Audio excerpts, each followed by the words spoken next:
All right, we're going to move on to our final panel of the day. We're slightly ahead of schedule, which is fantastic. The last discussion that we're going to have is one that I'm quite excited about, in part because my organization, RIoT, has been highly involved in this project, but this next discussion really focuses in on data. The world is moving from the information technology age to the data age. We've gone from all the world's information being at our fingertips on the internet to now all the world's data in place wherever it is at the edge in the environment that we live in, being instantaneously available for making real-time decisions. But we can only do that if that data is really interconnected and shared. And so in the municipal space, this challenge of how do you share data across jurisdictional boundaries? Certainly our traffic doesn't obey those boundaries. Our stormwater, as we'll hear in a moment, doesn't. And so our next panel is going to discuss how do we make sure that this information that we now have the technology to collect can be used in a particular use case, but more importantly in a framework that hopefully we can apply to many other things. So I'm really excited to introduce Dr. Sarah Glova to lead this conversation. Sarah is an entrepreneur. She's run her own company for about a decade. We were lucky enough to get her to join the RIoT team last year to lead growth and communications. She's a huge advocate for women in technology and has had a lot of success in that area. And I'll let you come up, Sarah, and introduce your panel.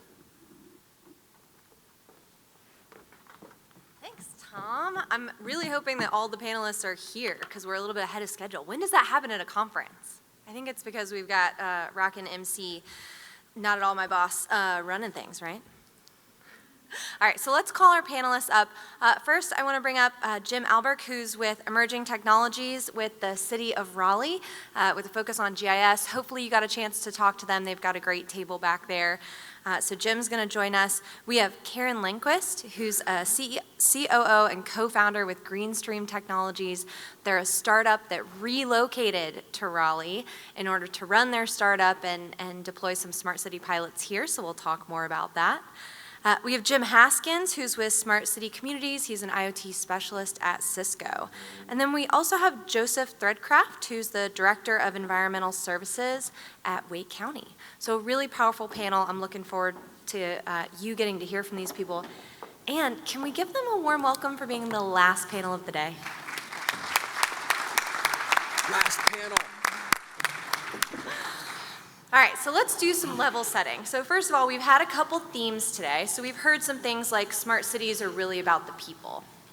Not as much about the technology, it's really about the people. We've heard about the importance of public-private partnerships, and we've got that demonstrated right here in this panel on stage. And then I loved this idea of data standards. It was Kurt Savoy who was saying, you might call it X and I might call it Y. So we have to figure out what we're calling it, and maybe we both have to call it Z. But if we want to be able to share data, we might have to call it the same things. That's what we're going to be talking about today. So a bit of a history lesson for you. Back in July of this year, there was an event. It was the Smarter RTP event. And at that event, we talked about how much collaboration was going on in this region, but how important it was to have a regional approach to data. Now think for a second, what are some challenges to regional approaches? Can you think of some? Things like, who owns the data? How do we keep it private? How are they going to share it? What if we're using different technology? There's lots of challenges that we can think of to have a regional approach to data sharing. But what's so great about the people sitting in front of you and so many people involved in this project is we're going beyond those challenges and trying to figure out how to take a regional approach. Now, the project is still in progress. We've been meeting regularly since August, and so your reward for sticking around through the Triangle Smart Cities Summit Day is that now you get to hear an update on this project, the progress that we're making, and what we're working on. And we would love to hear from you if you have any ideas for us after. I'll try to leave enough time for Q&A. So with that, let's get started. We're going to be talking about the Stormwater Partnership that, again, we started with a conversation in July, and we're still having meetings and talking about it. And the first question I want to ask the panel is just big picture. Why is there opportunity related to this? In broad strokes, what are some potential benefits to be gained from a regional approach for a data sharing initiative around stormwater? Joseph, do you want to get us started with that? Yes. Good afternoon. From my perspective, one of the greatest things is economy of scale. We all share a similar problem, and that problem is not constrained by corporate city limits, or jurisdictional boundaries. The benefit of sharing that data is it facilitates not having to start from ground zero for everybody. And ultimately, if there is some overlay of a solution, we would be better served to solve it from a regional perspective. And what I love about that answer, Joseph, is really we can apply that to so many different concepts when we talk about a regional approach to data. If we're thinking about traffic solutions or we're thinking about stormwater solutions, there is an economy of scale when you're sharing best practices, sharing lessons learned, and then trying to share resources as well. But for this project, for the one that we have a regional, a group that's meeting to talk about regional stormwater data sharing, we decided to focus on stormwater. And Jim Haskins, I know you were in some of those first meetings when I think there was some leadership from the town of Cary, specifically the CIO, Nicole Ramundo, to say, we're gonna focus on stormwater. That's gonna be our first regional approach. What was the benefit of focusing on that application, that use case? Yeah, so let me back up and focus on the call to action. First, this is about regional competitiveness. So if you look around the globe, so the smart cities initiatives are moving at a much faster pace in other parts of the globe. If you look at the historical perspective, in the 1950s, North Carolina was 47th out of 48 states in the Union in economic development. And so here we are in this wonderful region that has all of these assets, and we need to find a way to address those large problems of crime, sustainability, and transportation, of course. So rather than starting in a place where there's a standard, or at least there's already a protocol for sharing data, like transportation or public safety, we said, let's start someplace where we have a problem and we don't have a solution. So it's not a vendor coming in and trying to solve this. Let's start with regional data sharing, and environmental data is not one of those areas where we have great standards in the US. So I think that's where we leaned in. We were thinking about traffic, honestly, because that was maybe the biggest problem on people's minds. And then I just remember Nicole kind of leaning over and going, no, I'm going water. So. And we've talked since about how that was a great vision to say, let's focus on water, because when you collect traffic data and you're trying to take this regional approach, there's a lot of different solutions to traffic issues. It can get a little bit controversial as different regions want to do different things. With stormwater, we just don't want people driving through water. We want to make sure that if roads are flooded, those roads are closed. And I remember talking, and Karen and Jim, I'm going to throw this next one to you. I remember talking to Carrie about what they do now. So when there's a big storm, the fire trucks will literally drive around the town of Cary to try to identify roads that need to be closed and close them. And that was a big inspiration for this project of if we could do something in more real time, we could potentially save lives by having a more regional approach and collecting some more real-time data. And so Jim with Raleigh and Karen with Greenstream, just wanted to ask you from a technology perspective, what is it that we have now that's allowing a project like this so that it doesn't have to be, driving fire trucks around to close roads? What in the techscape has changed to allow this to happen? We are a technology startup, and we very specifically targeted environmental technology. So we are an environmental IoT firm, and we are on a mission to build a dense network of environmental sensors, and can't do it all at once. And we started with flooding because it was all around us. Same thing, it's risky to people's lives, but also people lose their cars, and it exacerbates poverty. Most of the people who lose the cars are the ones who can least afford to lose them. So we use a dense array of sensors that can monitor over creeks, swamps, but also over streets and intersections, and send the data in real time into our clients' emergency management systems. So our first client in North Carolina was the North Carolina Department of Emergency Management. So we've got our sensors deployed throughout eastern North Carolina. And we came down to the Raleigh area for RIoT. We came for RIoT. We stayed for all of you. We just love it here. Thank you. You've got something really special going on down here. And we've started through RIoT, working with some of the wonderful municipalities here, and we're very excited about that. Great. Thanks, Karen. And in the city of Raleigh, so there is some precedence for this. So NOAA, on a national level, has some sensors and has been instrumenting a lot of streams, again, at a national level. And something that we talked about is real time. So the granularity of the data that our stormwater folks are seeing, while it's very valuable and has revolutionized, we now no longer need to drive our streets. We can sense it, but we can sense it 10 minutes later, 15 minutes later. The granularity of the data isn't quite what we'd like. Because it's at the national level, we don't have a lot of control about influencing the rate in which we receive that data or the language in which the data is reported to us. So taking this approach, this regional approach, allows us to get, again, at a much more granular level, deploy the sensors where they need to be deployed, gather the data that we're looking for, and then share it accordingly. That's great. And I think that gives us a good picture of what Raleigh is doing. Something that's cool to think about, though, is how many different cities are there in Wake County? Do you know? Right, there's 13, right? At least 13 are represented within the bounds of Wake County. And they're not all at the same level when it comes to tracking stormwater data. They also don't all have the same resources. They might not all have somebody who's specifically focused on stormwater in this way. So if we can have a more regional approach, maybe we can leverage each other's resources. But here's a challenge that we had for this project. And so in a second, I'm going to ask the panelists about what it's been like participating in these calls and meetings in the last couple weeks. But here's what's so fascinating about what this project did.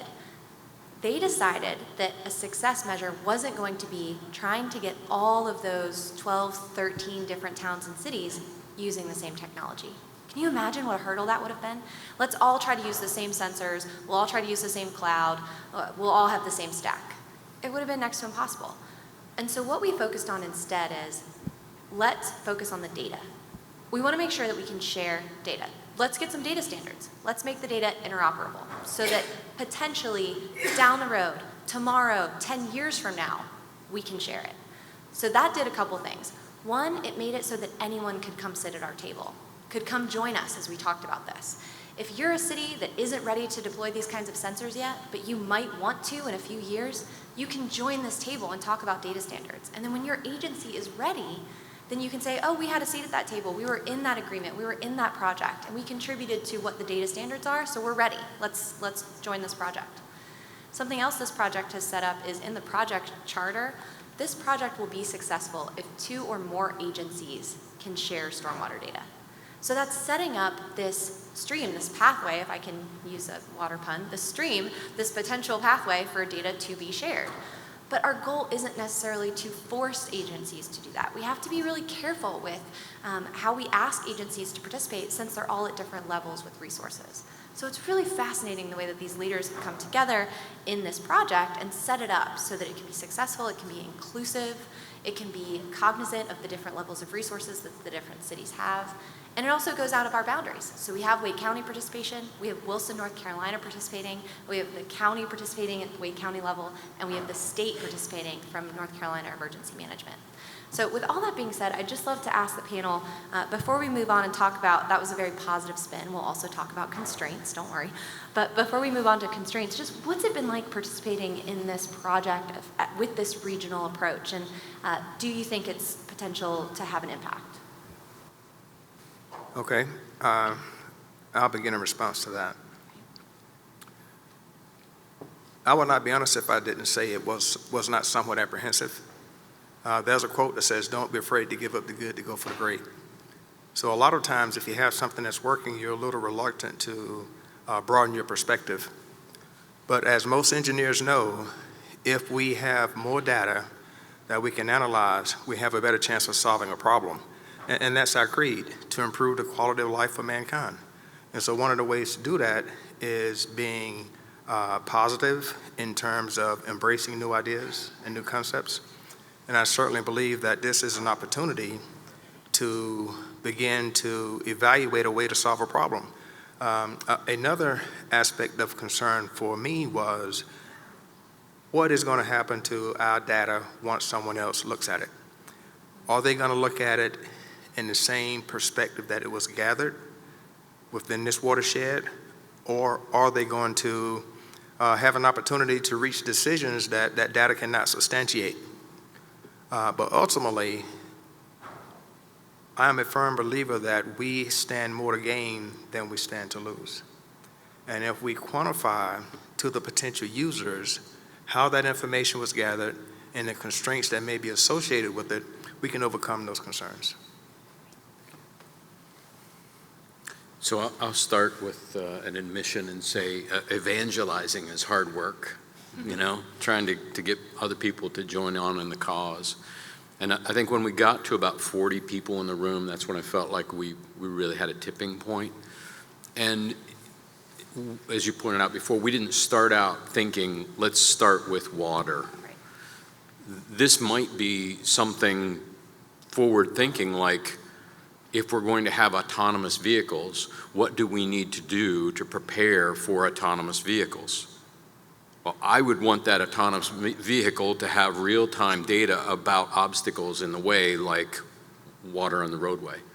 So we have to build this platform first, and it's heavy lifting.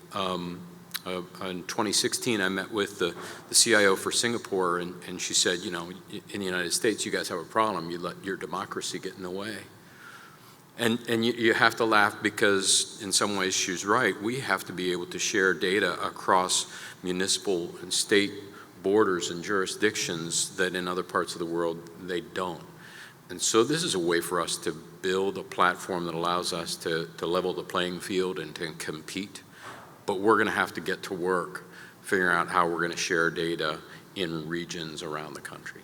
And I love that you bring up that quote from the CIO in Singapore, because to your point, this is not a project where we pointed to different agencies or groups and said, you need to be in this meeting. It was very much an invitation to participate, and we continue to take that approach. Luckily, because of the collaborative mindset in this region, and I think because of the interest in this project, we've had, to Jim's point, a very full room, people who have been interested in participating. And as we have traction, we get more people who want to participate. Amazing how that happens, right? And so as we go forward, I love this idea of this kind of collaboration as a platform. So think about this with me for a second. We said that smart cities are really about the people, not the technology. Let's think about this idea of collaboration as a piece of technology. We're building a tool for different agencies within a region to use to collaborate. And this tool consists of things like focusing on data standards first, so that maybe before the technology challenge comes in, we can just talk about what the data is going to look like. Focusing on a real problem first. We wanted a regional approach, but we didn't just set everyone in a room and say, hey, what kind of data do you want to share? It was this idea of stormwater is a problem here. Let's focus on that problem. So thinking about some of the things that we're doing as really building a tool, a new kind of technology for regional collaboration, and very much so in this project, it's coming down to the people. Jim, Karen, anything else about just what it's been like participating in the project so far? Sure. So, I mean, I feel like this conference is a microcosm of this project, right? So this conference represents a regional approach to smart cities. This project is a regional approach to data and data standards. And very much it is my experience in the project it is not a technology project. This is a people project. This is an organizational collaboration project. How do we get along? Can we carve out enough time out of our very, very busy schedules to get on the phone and talk about these data standards? So cylinders of excellence, right? Silos, those exist for a reason. And they exist because sometimes it's just easier to do things. It's very short-sighted and it's easier. Collaboration's hard. And so this is a case where, you know, I think we're lucky. We have a good group of people who are willing to roll up their sleeves and recognize the kind of long-term benefits for this project and really kind of work through the technology piece, which again is easy. And Karen, we've talked about this, right? Like, we both have lived in a number of different cities, and we always come back to what's different about this area. Do you want to talk about that a little bit? I've lived in a number of different cities in a number of different countries, and collaboration is very, very hard. Meanwhile, we're getting 55% more rainfall across the eastern United States. Sea level is rising, some of the land is subsiding, and the water is going to go where it's going to go, and it doesn't care whether we get along with each other or not, or whether we have, where our jurisdictions are, what our ancient rivalries are, what our current interests are. So I think, as Joseph said, we have much more to gain by collaborating. And I have to say that everywhere that I've lived, I haven't seen collaboration as easy as what I've seen so far. Maybe I'm still naive, but I think it's pretty impressive. I do too. And I've heard Karen, as she's talked about why her and her co-founder located their startup in this region, she said that it's because this region approaches entrepreneurship like a sport. And I love that. I think we also approach collaboration that way. And so I think that's a big part of that. Now, those are some positive aspects. Let's talk, since we have some really smart people in the room, what are some challenges to a project like this? What are some potential constraints to a regional stormwater data sharing initiative? There might be some people here who have some thoughts on some of the things that we see as challenges. What do you think? You want to go this way this time? So, so I'll start. I'm a tech guy, so I'll start with the tech. The devil's in the details on this stuff. When we're talking about data standards, you got to get into the minutia of data, and there's very few people who are willing to tolerate that sort of level of conversation. Again, we're very lucky to have some of those people participating, but just the level of detail needed to kind of come up with a data specification is hard, and so that for me is one of the challenges that we're going to have to overcome. And I'd love for you guys to talk a little bit more about the organizational stuff, which is definitely a challenge that we're facing. Well, I would say legacy budget processes is a big challenge. And I think another one is, what problems are we trying to solve, and what are the KPIs on those problems, the key performance indicators, and how can we show that we've actually moved the needle on those things? So two things come to mind. One is first identifying the as-built environment. So I know that Terry and Carrie went out and said, okay, where is all my data coming from today, and was surprised to find that they had like 250 systems. So I think just doing that inventory of what data do we have today and where is it coming from, and do I trust it, and getting into the detail was one of the issues. The other issue that's perhaps more broad then is, how do we create that civic data trust? And so there are a lot of initiatives now occurring around the United States, whether it's in Arizona or Denver or up in DC. They have something they call DMV, it's DC, Maryland, Virginia, trying to address the regional data problem. And so how do we create the organization that is going to be the trustee for the data when we begin to share it? So there are some questions about a memo of understanding that we would create in the shareholders. And we're creating this stuff new. Maybe some of it has occurred in councils of government before, or transportation planning boards. Or Mm-hmm. we've But looked we're at some pitching. co-op examples, like different group. We've looked at things like NC Engine and what they've done, and examples. Yeah, like that. but now we're digitizing things that weren't digitized before. And so I think that is what creates both the opportunity and the challenge. Excellent point so far. I jotted down a few notes, and the first thing I wrote down was planning. It's not sufficient just to have the data, but you need to understand, what are you trying to do with it? What do you want to achieve? The next item I wrote down was technical expertise. We recognize that some municipalities that have stormwater utilities have consultants and or staff on board that has the expertise in hydrology and hydraulics, but all of us may not. And for those that do not, how do we work towards a memorandum of agreement to understand how that can be achieved?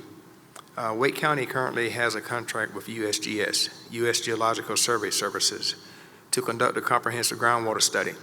That's a 5-year program. So once that program is complete, our goal is to link with the municipalities and link that to surface water. So now we have an understanding and an opportunity that regardless of where a person lives in Wake County, they have access to clean drinking water. So from a stormwater perspective, how can we work collaboratively to leverage the data that we have such that the U.S. Army Corps of Engineers or the U.S. Geological Survey may be interested and say, you know, this region has data that we can do something with that can help make projections that will benefit people along the East Coast. And so by setting a standard, by displaying initiative, and organizing the utilization of resources, we can hope to achieve more together than we would have independently. That's fantastic. So what I'm going to do a quick summary of our points so far, and then we want to hear from you. So we're going to turn the microphone over to you and get some of your thoughts. But I'm going to steal Joseph's term. You're hearing from a group that is displaying initiative. There is a project going on that is focused on regional data sharing. So want you to know that there's a group focusing on this. And it's different cities like Wilson and Raleigh, Holly Springs and Cary, Morrisville, different groups that are coming together and meeting about this, but then also Wake County and North Carolina Emergency Management. The first use case that we've picked for this is stormwater, but our approach is on the data standards. So we're not trying to, it's a vendor agnostic approach. We're not trying to get all the people who are participating to agree to the same tech stack. It's really, can we join up? Can we talk about data standards? Can we start there? And it's been a very successful approach for getting people to sit at the table with us. And the biggest piece, hopefully, is we're building a tool for regional collaboration. Right now, we're using it for stormwater, but we hope to dream big and bring this regional approach to future use cases. So that's my quick summary for you. I hope to have some volunteers with questions for our group. Hi, everybody. I'm Virginia Lingham with WSP. You mentioned transportation as a potential use case, road closures, but what other use cases are you considering? And then my second question was, did you look nationally at what's being done in other places? I'm familiar with StormSense, which is a project in Virginia Beach. Also, Puget Sound has some real-time stormwater feeds. I was wondering how that fed into your project. Fantastic. Thank you for your question, Virginia. So let's start with the question of, transportation was mentioned as a potential use case. We ended up picking stormwater. Right now, the group is very focused on stormwater, and the MOU that we're creating, the charter that we're creating is really focused on that. But if we can dream big for a second, not holding us to anything, but as we picture regional data collaboration, what are some other use cases that might be interesting to the group here? Yeah. So transportation is really where we started thinking about preparing for connected vehicles before autonomous. And there, frankly, there was a hurdle or two because the standard has not been established. Originally, a number of the car manufacturers focused on a technology called DSRC for capturing data from vehicle to vehicle and vehicle to infrastructure. And the current administration, the US DOT, didn't want to push that regulation down, and it left a bit of a void. And so now, is it DSRC or is it some form of 5G? So we're in a bit of a VHS versus Betamax moment. And so rather than jump in and bet on the wrong tech, that was maybe one of the reasons to move. But I suspect that will come back pretty quickly. We're moving rapidly towards connected vehicles and sampling data from those vehicles. And no doubt, whether we're using a technology for listening to the vehicles going by or a video technology for looking and counting, having that real-time traffic data being shared to citizens is a use case that will come up. But I think we'll probably hit other environmental use cases first, and it may be air quality monitoring or some other form of water. It really depends on the group here. I'm the foreigner, by the way. I live over in Charlotte. So. And I saw some heads nodding as Virginia was asking about, have we looked on what's being done at a national scale? Jim A. and Karen, I saw you kind of nodding your heads. What have we kind of looked at there? So yes, we have. I mean, there's a lot of initiatives going on, so we probably have not looked at all of them. But one of the things that we're talking about as far as data standards is leveraging kind of a national standard called Alert 2, which I believe Virginia Beach is using as kind of the root message of kind of how stream gauges are reporting data. So we're looking at that from a data standard. The state has a nice solution called Fimans, which is an application layer, which is basically turning data into knowledge. And so looking at that to see if we can gain ideas, concepts, et cetera, and on how to potentially share that data internally with decision makers to help kind of drive operational decisions. I wanted to get back to your first question. Was your first question around other ways to share data or other use cases for stormwater? Okay, so for the stormwater stuff, we had talked about transportation, about sensing for closing roads, et cetera.